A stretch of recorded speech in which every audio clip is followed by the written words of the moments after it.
The story is set in a dystopian universe where Nestle has monopolized water, and the only water that's available are in bottles. To maximize profit, no water dispensers are built in places below the poverty line.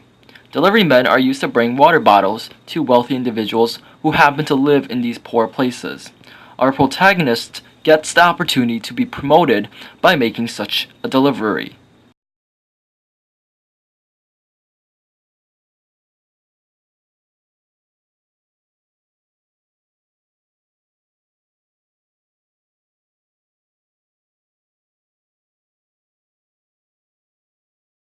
He enters the poor zone and encounters what his boss describes as a machine. The technology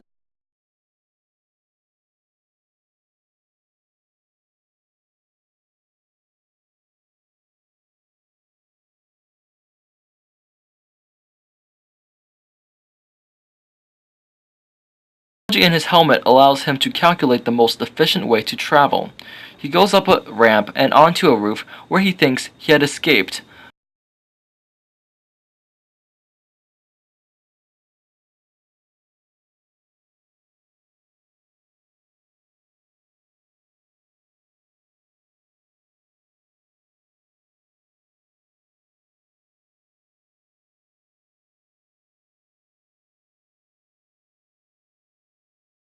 But only to be pummeled seconds later. He then swings off a flagpole and scales the wall of an alley.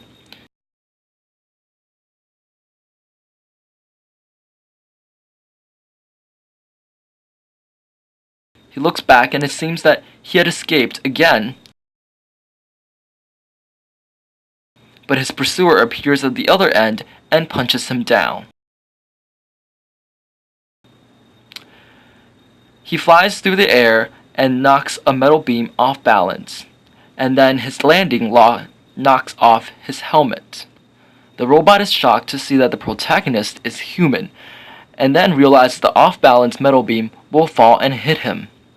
The robot races to grab him out of the path of the falling beam. The protagonist regains consciousness with the robot on top of him. The protagonist freaks out and listens to the boss's instructions and punches the helmet of the robot. The crack in the robot's helmet shows that there's a girl operating the suit. Confused, our protagonist asks the girl why she's pursuing him. She explains that Nestle's plant has polluted their natural water source, but they're too poor to buy Nestle's bottled water. So in order to get clean water and stay alive, they snatch water from the delivery men, whom were assumed to be drones. The boss of our protagonist, after realizing his lie has been exposed, reminds our protagonist of his promotion. Our protagonist rips the earpiece out and destroys it, and then subsequently gives the water bottles to the sick girl. The camera zooms out, only to reveal that this has been happening in the imagination of a boy looking at a poster of Nestle's new flavored water drink